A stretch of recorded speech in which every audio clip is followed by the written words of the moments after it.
What's up? What's up, wormlings? Welcome to the Blue Dragon Guild. We have no idea when this actually went live because it had a nice delay on it. But I'm Baron. And I'm Mackenzie. Tonight we are talking about Van Richten's Guide to Ravenloft, the newest book to come out for 5th edition Dungeons and Dragons. A book that I am very excited about, as we discussed in the other live stream we did talking about this book and what we hope to see from it. So let's jump right into this. Yeah. Here's a great reason to lower cryptocurrency. Whoa. Cryptocurrency. Yeah. All right. So I opened my phone to look at something, and it started playing things. All right. So with this Ravenloft book, we got some new races that we had covered previously in an Unearthed Arcana, and we get some new subclasses. There are just 2 of them, which I'll take the 2. I mean, that's pretty cool.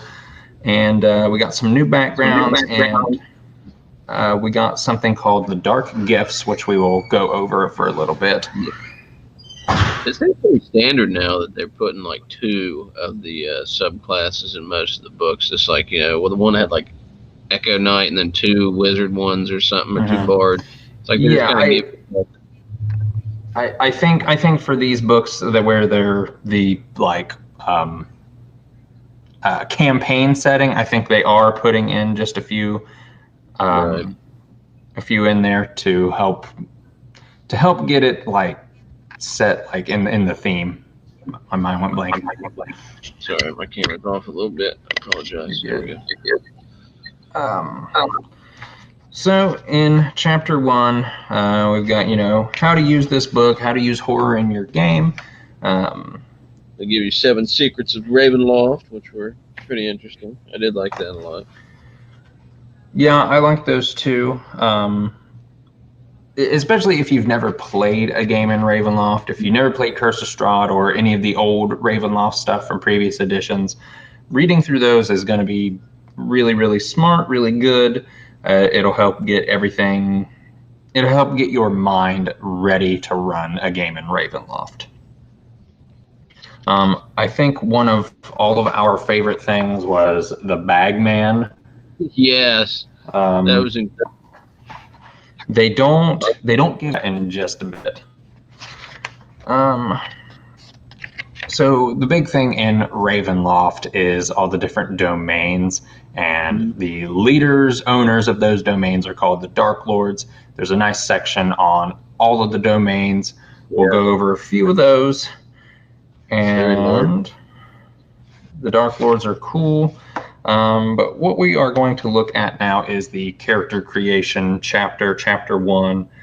And this is all about figuring out your haunted quote-unquote heroes. First up, we have the lineages. We've got the Dhampir. From what I can tell, not very much has changed since the Unearthed Arcana. Ron, great to see you in the chat. A lot of these have not. There's some change. I did not have time to go back and watch our video, but yeah, nothing stood out to me and goes, oh, I knew that wasn't the same. Like when Warforged came out, I was like, whoa, that's drastically different. Yeah. So I did not notice that. Small things, but nothing that, maybe jumped completely out. Yeah, I agree. I think you and I both agree about one thing that's changed, but we'll get to that in just a sec. The next race we have is the Hexblood. These are the people that are descended from hags. Mm-hmm. There is a cool little snippet in here that the hags can undertake a ritual and turn a hexblade that they have created into a hag. So I think that might be like a fun, interesting thing that you can do for a plot point.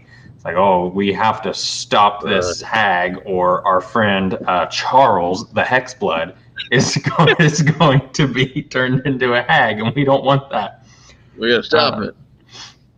Ron got his delivered a couple days ago, and he's been waiting to look at it with us. Ron, we appreciate that. That's awesome. Let us know anything you noticed that we may have missed, or absolutely. Then we've got the Reborn. Love it. It is good. It's good. We both said in the Unearthed Arcana that we thought it was a bit wild and maybe a little powerful, but I'm not gonna say no to it. No, I mean this right here compared to the hollowed one, I believe from Wildmount. Thanks. This one seems better than that one, which I thought it did then, but they're both great. I think the thing with the hollowed one is it is something that existing characters become, and this is you're this from the beginning. So technically I'm pretty sure you could be a reborn hollowed one. Oh, I don't know. It says if you replace a race with this lineage, you can keep the elements. So I don't know if you can become this later. If you don't keep any of the elements, or you choose this lineage as a character creation, so yeah, you can take it later. Yeah. But I wonder if you can do both of those. I honestly don't see why you couldn't. Depending the situation, I would potentially allow it. Right. So if you die twice. You die twice. Okay. Next on the list, we have the Dark Gifts. Not gifts, not the moving pictures. Gifts. Oh, man. I ain't reading this. This is a lot like the supernatural gifts that were in the Theros book. Yep. And I like seeing things like this that really lean heavy into the theme of that world. I think this would be something fun to steal and use in other ways in homebrew games. And I'm when I read through this earlier, I was already okay, how can I use that in my world? How can I use the Theros stuff in my world? So a couple little extra things like that they come out, they're really cool, but in our games they're just slightly forgotten. I agree. Even with the dragon marks, stuff like that too. Those seem awesome. I never remember. Yeah. I think it's our minds are so ingrained, with the dragon marks, for instance, it's okay, I got to pick my race. Elf. Okay, I'm an elf. I'm a wood elf. We're doing this. But you could use the dragon mark and be an elf, but you're so completely different. And I think that would be fun. I think it's something we should definitely start to look at when we do our characters. So, but back to the Dark Gifts. First one, we've got Echoing Soul. It says there, your soul isn't your own, or at least it wasn't always yours. And I think that is amazing. It gives you proficiency in 2 skills of your choice. It gives you an additional language of your choice. And it gives you a thing called Intrusive Echoes immediately after you make an attack roll, ability check, or saving throw. And you roll a 1 on the d20. Your soul's memories emerge and overtake your perceptions and experiences. So this is kind of similar to the luck feat. Yeah. But it's only triggered when you roll a 1, and it lets you roll on this Intrusive Echoes table, and it does a different thing. So I think it's cool. These are really neat. Every single one of them looks really good. Just a little bit of spell stuff or Misty Step, it looks like on a couple of them. I have absolutely misspoken. That does not it is not like the luck feat. It is totally different. So I apologize for that. It's pretty cool. Basically, in some of the things on the Intrusive Echoes chart, it lets you re-roll, but it does give you other different things as well. But yes, I like the ones that give you extra spells, abilities. We've said it before, and we'll absolutely say it again. If you're a spellcaster, anything that'll give you more spells is going to be the best thing for you. I like the shadow one. It gives you mage hand, so you can have it. But I like the shadow strike, where it gives you 10 additional feet of attack, but you only use it equal to your proficiency bonus until you finish a long rest. But I was thinking, man, play Bugbear. You already got 10. You get 20. I mean, you can be insanely far away from people. I was like, that's pretty gross. And then its last part, the next time a creature within 30 feet of you sees you make an attack, you can roll a d4. If the number is odd, reduce the total by the number rolled. If the number is even, increase the total by the number rolled. That's really crazy. On any of their abilities or saving throws that you want to use. So it's like even, odd, different things happen. Yeah. They're cool. If you're gonna do a Ravenloft game, consider giving these to your players. I wouldn't let your players pick them. I would assign them randomly. That would be, yeah. They just maybe roll and be like, here's what you get. Because I think, I'm definitely not going to say that this is bad. If you let the players pick whatever they want, they're going to pick the thing to make their character as overpowered as they can. Right. That does have its place in the game, but I think it would lean more into the RP of things if you assign them randomly, or you're able to assign them randomly. It might be something that works totally against their class. Well, how do you explain that in the game? Right. I think it'd be really fun. The prime example of that, I was reading one. If you just let me pick, and you're like, what are you playing? I'm playing the monk. Oh, okay. I'm taking Touch of Death, because one unarmed strike does an additional 1d10 of necrotic, which that keep raising. Yep. And when you hit something with necrotic damage, it ignores the property. So that just sounds like, hey, I'm playing a monk. Yeah. Like, yes, I'm playing a monk. Yeah, I agree. But if I'm playing like a barbarian and you gave me that, and it's like, maybe I'll punch something every now and again. Yeah. Yeah. All right. We got our subclass options. There are two of them. The first one is the Bard, the College of Spirits. This is basically like the, if you remember in the tower in Lavender Town, the channelers that are possessed by ghastlies. This is kind of like them. It's true. It's a good one.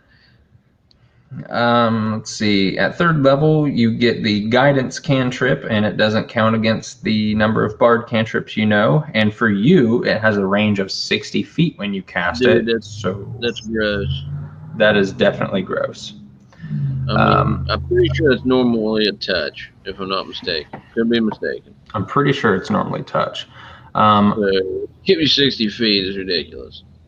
Jumping back to the dark gifts, Ron says he'd make them all roll, then spring it on them when it actually comes into play, just to throw a wrench in the gears. And that would be great. That is really awesome. Takes it to another level. I think that'd be good. Let's see. We got spiritual focus. You employ tools that aid you in channeling spirits, be they historical figures, fictional archetypes. You can use the following objects as spell casting focus: candle, crystal ball, skull, spirit board, tarot deck. And at 6th level, when you cast a bard spell that deals damage or restores hit points through your focus, you roll a d6 and you gain a bonus to 1 damage or healing roll of the spell equal to the number rolled. So a little extra healing, a little extra damage. I think that's going to be helpful no matter when. Tales from the Beyond. This is a use of your bardic inspiration. What is it? I like this a lot. This one's really cool. You use an action. You choose one creature you see within 30 feet of you. This can be you, and they're affected by the tale that you tell. And there's a nice table here with all these different things. And they all do different things. I mean, Tale of the Clever Animal. In the next 10 minutes, whenever a target makes an intelligence, wisdom, or charisma check, they can roll an extra die immediately after rolling the d20 and add the extra die's number to the check. This extra die is not the same type as your Bardic Inspiration, so it gives you an extra die to roll. So if you roll low, you can roll this, and then you can roll the Bardic Inspiration and have a whole lot more. No, wait a minute. Is this, I use a Bardic Inspiration, then I roll a d12 and I randomly get one of these? That is correct. Yeah. Oh, alright, wow. That's even more crazy. It's like, what's that wild magic that you have with the guy? It's like, you roll on a chart and boom, that just happened. The Wild Magic Barbarian? Yeah. That's such a good class. But we're talking about the Bard. Oh. That's wild. It's fun. Let's see. At level 6, we've got Spirit Session. Spirits provide you with supernatural insights. You conduct hour-long ritual channeling spirits. This can be done during a short or long rest, which is very important to know for those stickler DMs keeping track of whether you break your rest. You conduct the ritual with a number of willing creatures equal to your proficiency bonus. At the end of the ritual, you temporarily learn one spell of your choice from any class. The spell must be a level equal to the number of creatures that conducted the ritual or less. And it must be of a level that you can cast. So basically, you spend an hour performing a ritual and you can get some spells. Yeah, that's kind of neat. From anything. I think I would actually really like to play this. Yeah, it seems pretty fun. I mean, I said it in our stream last week that we talked about the Bard spells. Like it makes me want to play a Bard, and I think if I'm going to play one, I'm going to play this one. I think you should use the Terror deck as your spell focus, because that just seems funny. Just flip up a card. It may not even mean anything, and then just, one of your Bardic Inspirations happens. Oh. At level 14, we get Mystical Connection. You now have the ability to nudge the spirits of tales from beyond towards certain tales. Whenever you roll on the Spirit Tales table, you can roll the die twice and choose which of the effects to bestow. That is very much like the Wild Magic Barbarian. At the certain level, you can roll to choose whichever one you want. I think it's good. I think there are other Bard subclasses that are better than this one, just for what this one gives. I think it's very kind of niche in its abilities, but if we're going off of like aesthetics and like just the whole feel of this subclass, I think this is probably my top. So. It does. I mean, it fits good inside of Strahd stuff too. It feels like to have all that weird magic that's happening. You don't really know what's going to happen. Yeah. You dig that. Cool. All right. So, Mackenzie, tell us about that Warlock. Okay. Warlock, the undead. At first level, which is sweet. I like when things get stuff much earlier. The undead lets you choose from the expanded list, so you gain some extra spells. First, you get like Bane, Pulse Life, Blindness, Phantasm Image, or Force. Sorry, you get that 1 through 5, a couple 2 spells every time. Form of Dread. It's a first level undead feature. You manifest your patron's power as a bonus action. You transform for 1 minute, and you gain the following benefits. You temporarily gain health, 1d10 plus your level. Once during each of your turns, when you hit a creature with an attack roll, you can force it to make a wisdom save, and if the saving throw fails, the target is frightened until the end of your next turn. Pretty good. And you are immune to being frightened yourself. So you gain all 3 of those immediately. And you can do this number of times to your proficiency bonus. Then you have to wait a while. You don't get anything until 6. Your patron's power has effect on you. You don't need to eat, drink, or breathe. That's always super, super helpful. That's awesome. In addition, once during each of your turns, when you hit a creature with an attack roll and roll damage against the creature, you can replace the damage type with necrotic. So, Eldritch Blast. While you're using this form, you can reroll 1 additional die when determining the necrotic damage as well. I like that. 2 other ones. So you connect with the undead. You have resistance to necrotic damage yourself. If you transform using your Form of Dread, the one you get at first level, you instead become immune completely to necrotic. That's cool. In addition, when you would be reduced to 0 hit points, you can use reaction to drop to 1 hit point, causing your body to erupt with deadly energy. Each creature of your choice, so you get to pick, within 30 feet of you takes necrotic damage equal to 2d10 plus your Warlock level, so most of the time 10 at this point. You then gain 1 level of exhaustion. When you use this reaction, you can't do it. This is worded weird. You can't do so again until you finish 1d4 long rests. Ooh, I like that. Yeah, 1 and done. It is a lot.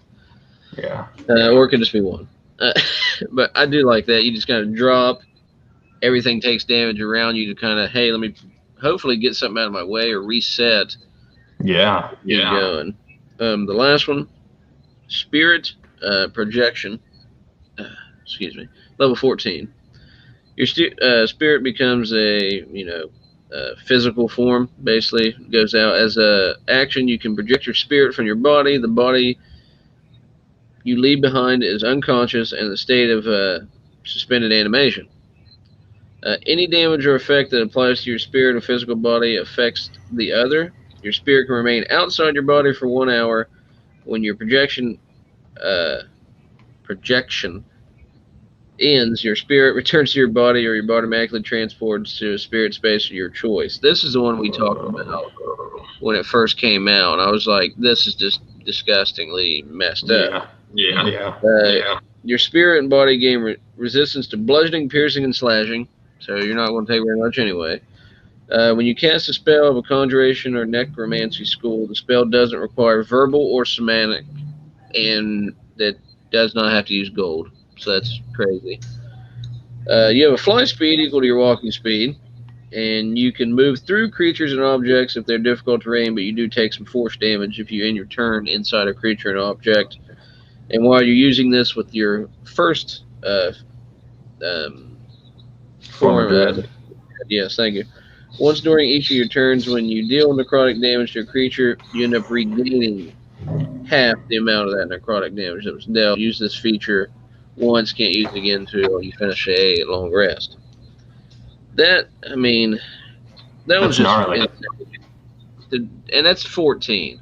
Yeah. They don't get anything else after that. I mean, if you're playing to 20, you got 6 other levels to mess with. You hope Warlock gets something crazy by itself. No. It doesn't. They don't? Okay. I mean, like, Warlock is one of those very front-loaded classes. Yeah. It's not that they're terrible. They're like one of my most favorite classes, and I will play Warlock 1 to 20 every day of the week. But like, it's one of those classes people are like, all right, I'm going to take a dip into this and go do something else. I think this would be, what is it? The spirit thing, because I'm always thinking, you have your body there. You could go out into this field where all these people are and be like, okay, stand there, spirit out, hover away, because it gives it to you. Go back to where your friends are, if you're on like a cliff or something.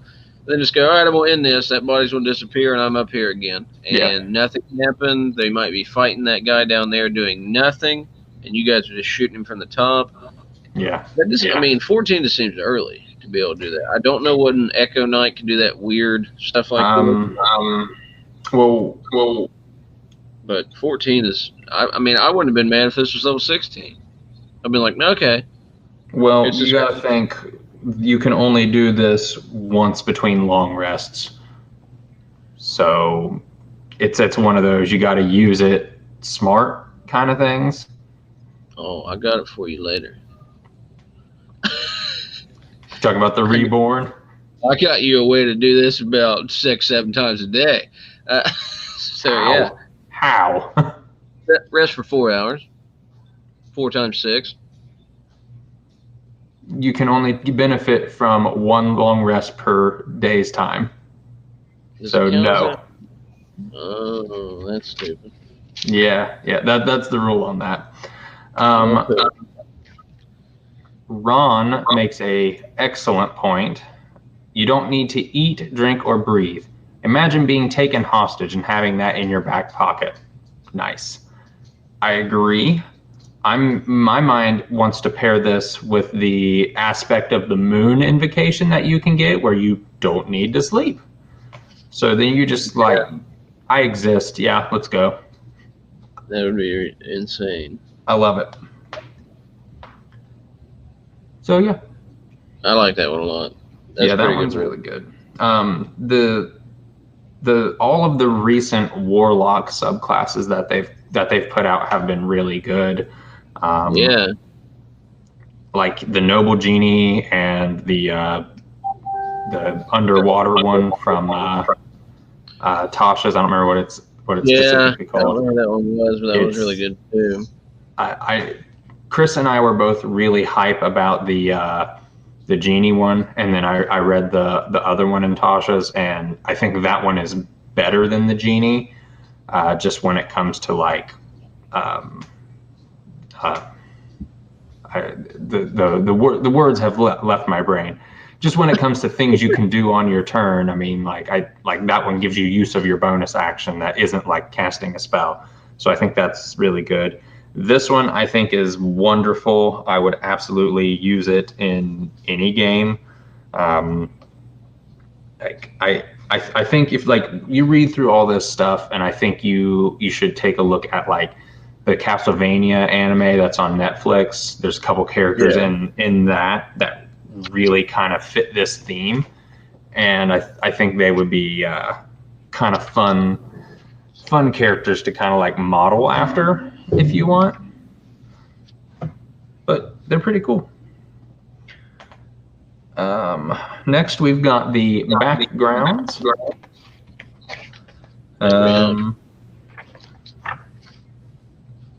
Forgot you couldn't benefit. Yeah, you did. Yeah, you did. We've got in the backgrounds, we'll just cover these pretty quickly. We've got the Inheritor, Mist Wanderer, Spirit Medium, Trauma Survivor, and Traveler. I like that they don't have these all broken up individually and then have the chart that you roll on for all your personality stuff. They basically have all of the personality stuff, you can use any of these for any of these. Right. I like that. The horror character flaws, and those are all good. They put the haunted one, and they put the haunted one in this. That one's in the Curse of Strahd book, and they put Investigator in here. I think that one's really fun and definitely fits in with the horror theme. You're an investigator. We're gonna go see what's going on. We've got some cool horror trinkets. Trinkets is one thing that our group doesn't mess with too often, and I think we should do that. I think we should do that more. I think what it would be, unless we have them do something later, would be like, 28, a ring of keys for forgotten locks. We would mess around so much trying to figure out what this does that it does nothing. Yeah. I don't know. That kind of thing is definitely like something the DM needs to like plan out. It's like, okay, I know that Mackenzie has that ring of keys. Well, that ring of keys is made out of this certain metal, and that metal is super rare. And you just happen upon a lock made of that metal. So that's the kind of thing that you really need to incorporate there. Next up, we're moving on to Chapter 2 with the Domains of Dread. And we've got this awesome artwork of Strahd fighting Azalin. They're like mortal enemies. The sword, yeah. Amazing. Yeah. Ron says he likes the investigator background. It reminds him of the Sherlock versus Cthulhu comics that he has. Very noir, but it fits the horror feel, and I agree with that. All right. In the Creating Domains of Dread in Chapter 2, this basically gives you a rundown of creating your own custom Domains of Dread. And there's some cool stuff in there. There's some tables to roll on to make things easy for you, and I really like that. Anytime that there's a table, that you don't really have to think about it, especially if you need something quick. Or just see if you can play that out. Yeah. The thing that I like the most is all of like the art in this book references things from the Ravenloft novels, which I'm a huge fan of. That isn't anything to do with like the domains. It's just something like that popped up in my head when I was looking at this. So yeah, there's a lot of different stuff about making your own domain. They've got like making like a ghost story, making like a body horror thing. Yeah. So there's so much fun that you can do with that. You get your little plots of what your character is. Yeah. Yeah. Like dark fantasy. Yeah. The folk horror was kind of cool. Like I was reading that one a little bit, and I was like, because we have folk tales around here, like horror stuff. So I'm like, that's really neat. I think we can do a campaign of that. Yeah. Then we move on to the standard, I don't know what you want to call it, the pre-written Domains of Dread. I really like all of these. I mean, yeah, we've already talked about how much I love Ravenloft, so of course I like these. There was one that I was sad is not in this, and that is Lord Soth's domain, but in the story of everything, he actually escaped Ravenloft, so he's not there anymore. So there's that. I do not remember which one of these it was that I liked the most. Mackenzie, which one of the domains really stuck out to you? I don't know if I made it this far. I'm not gonna lie. I mean, I just dig the myth. I know it's generic and everybody knows that one if they know these, but that concept was cool to me where it just kind of, oh, here it is, and you're in a completely different place. Yeah. Like it just happened. Yeah. That was one. Yeah, I like that. I like that each one of the domains is basically like they're all tied to different D&D worlds, and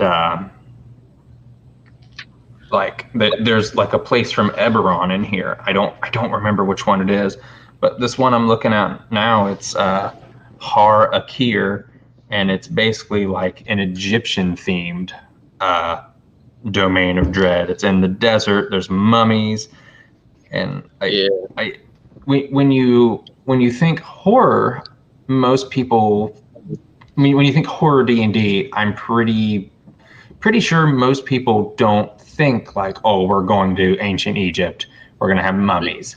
Because I know I don't, but I mean, like looking at this, I'm like, that's an excellent idea. Like, I'm kind of sad I didn't think about something like that.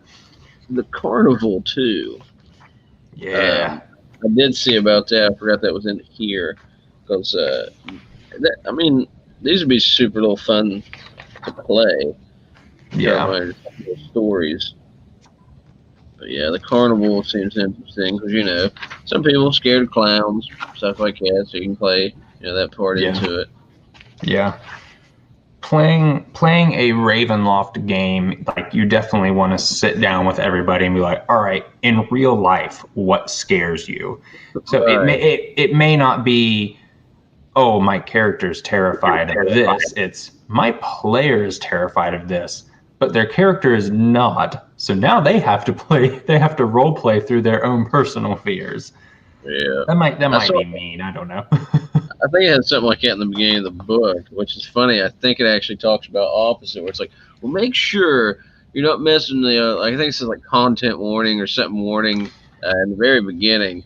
And it's like, just, have them play a fear that their character's feared of and they're not. But I was in the same boat with you. I'm like, oh, you scared of snakes? All right, well, I might bring a live snake in here.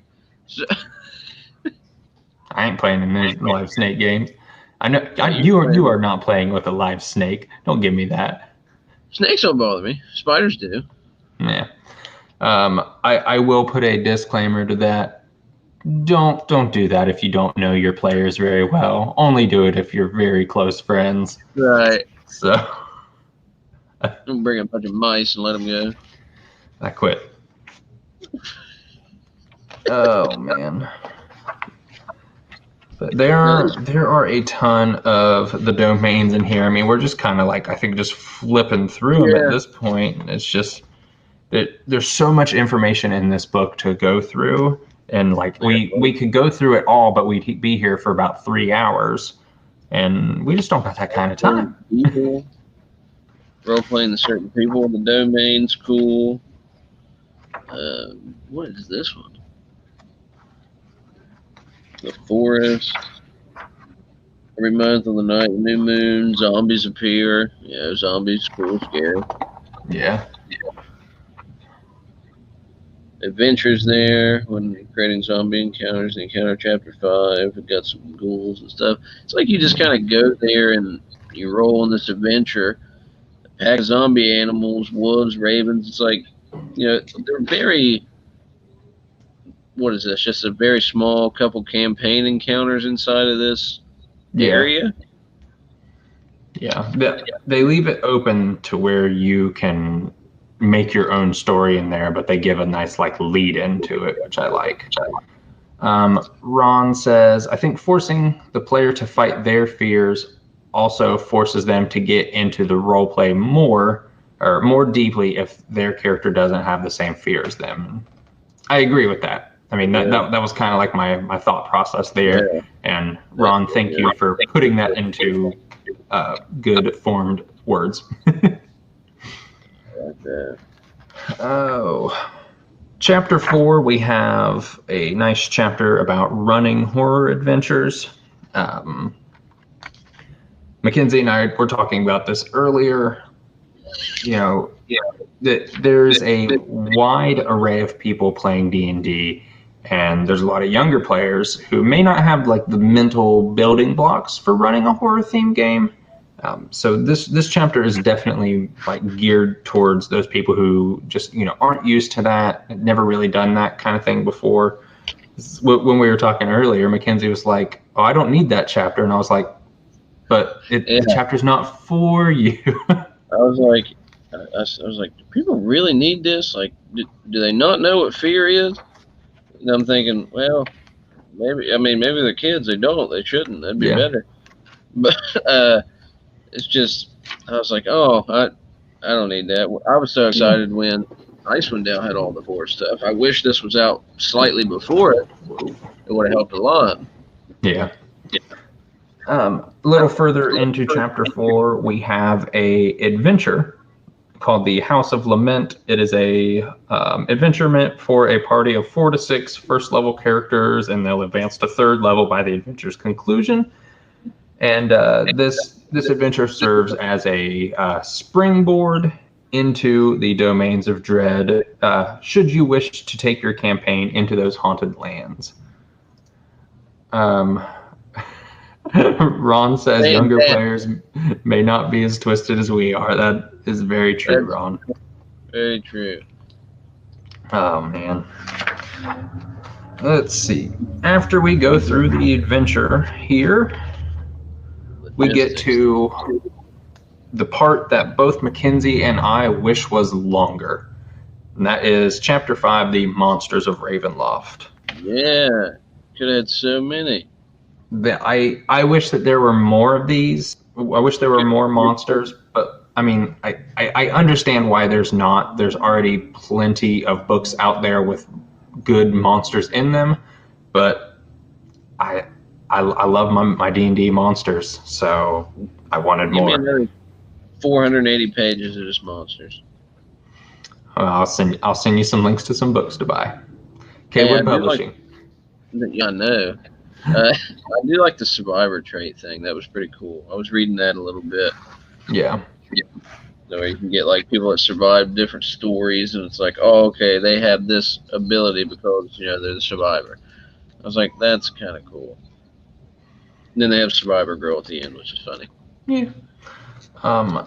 As I said earlier, we were all really hype about the Bagman monster. Yeah. What's really cool about the Bagman monster is they don't give you the Bagman stats, but they encourage you to make your own stats and to make it custom to your players. And I thought that was a really, really cool way to do a monster, because I mean, it's really easy to make monsters. Like, we made a video on it. I'll put it somewhere down in the comment section, but it's really fun. I like the encouragement for people to play different things. I think of all of the monsters that are in here, my favorite, I think, I really like the Carrionette, which is like a zombie marionette construct thing. I like that they put Doulahan in there, the Headless Horseman, because I know we both have that many, and now we're like, okay, we need to paint it. Right, which, well, they're made by the same people who care, or Wiz Kids or whatever. I think it's Pathfinder. Yes, yeah. Nosferatu is awesome. Yeah, the Nosferatu monster is really cool. I like on the opposite page of the Nosferatu, the Necraiker. Yeah, It's a being of living blood from the ichor of evil gods, or sludge in the crypts of failed liches. Yeah. And if that like one sentence of explanation doesn't get you excited, then like I don't know, give us your book.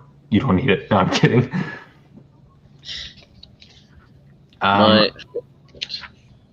Ron says, me loving the horror noir and being a classic movie buff, he loves the Nosferatu, and I agree. Yeah. I love it that it has slightly different art than what you normally see. Yeah, I mean, like, Nosferatu's rad. I was a big fan of this cat. Yes. His head's kind of stupid to me, but I mean, it just looks so small for that body. But his abilities and the things he can do, slashing one, makes one knife attack. After the attack hits or misses, the slasher just teleports. I'm like, okay, whatever. Yeah. But every time the slasher hits the creature is dealt with wound damage that just keeps happening. Yeah. Wow, that's really cool. I did not really read the Relentless Juggernaut, so it's probably a build on that. Yeah. It's I mean, like they're both really, really, really hard, like hardcore monsters. I like that they put like Star Spawn in here because there is a domain that is like Cthulhu tentacle horror, and I mean like that's what these things are. So, ooh, that one's a CR21. I think we should fight that for epic level fight night. Bring it. I like I like that we have some more swarms in here. Swarm of maggots, swarm of scarabs. They're actually pretty decent, especially the swarm of maggots. Yeah, I love that art that they put on there for that. It's pretty gnarly. Ron says the swarm of zombie limbs, that's his nightmare, and yeah, that's pretty oh gosh, yeah. That's pretty messed up. The zombie clot, which is like a huge undead thing. I mean, like it has the ability flesh entombed, so it flings a clump of corpses at a creature to entomb them. Just like this is creepy. If you have an undead heavy game, like you need to get this book and use the things from this. Vampiric Mind Player. I was expecting that to be in there. That was really cool. And a big fan of the Were-Raven. Yeah, Were-Raven's cool. Yeah, that guy was sweet. Were-Raven is actually in Curse of Strahd, if you remember. Is he? Okay. Mm-hmm. I only played that like twice. Yeah, I remember. You're still in that cave. Right, never died. Woo. Yeah, so, I mean, this is our really like first, I'm not going to say in-depth look of Van Richten's guide, but I mean, everything that's in there, I can see me using. So, I'm very happy with this book. I think that the regular cover is better than the alternate cover, as I always do. I don't know if I care for either one of them, but I like the book. Yeah. It's a great book. There's a lot of great resources in here to use, especially if you want those horror-themed games. If you're running Icewind Dale for the first time, use this book. Use this book to make that game more scary. This would bump it up a notch more than what it was. Yeah. Ron is in like full agreement with us on this one. Like, it's good. I'd suggest to get this book and use it, read it, love it, play it. I said if you're going to play the Icewind Dale game, if you're going to play the Curse of Strahd game, use this book. I mean, like it's Curse of Strahd. I mean, it's Ravenloft. So I definitely think this would be great for either of those. I would like to challenge a DM to do a horror adaptation of like one of the other adventures. Like, I mean, like the Tyranny of Dragons like trilogy. I mean, that's not meant to be horror, but I think you could take aspects of this book and turn it into a horror game, and I think that would be really fun. Add some of that to the Yawning Portal. Yeah. Their little stories. Yeah. Awesome. Get a more scary feel. Yeah.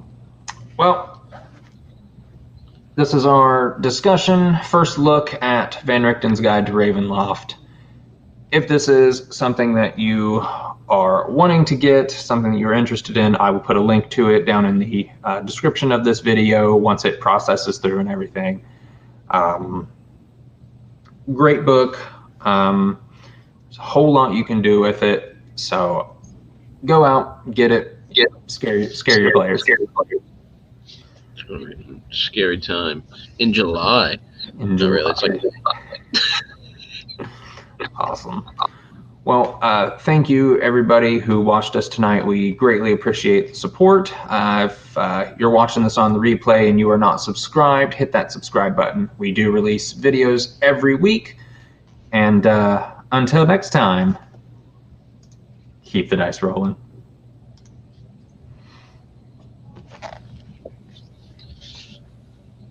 Look at that. Here's page 1.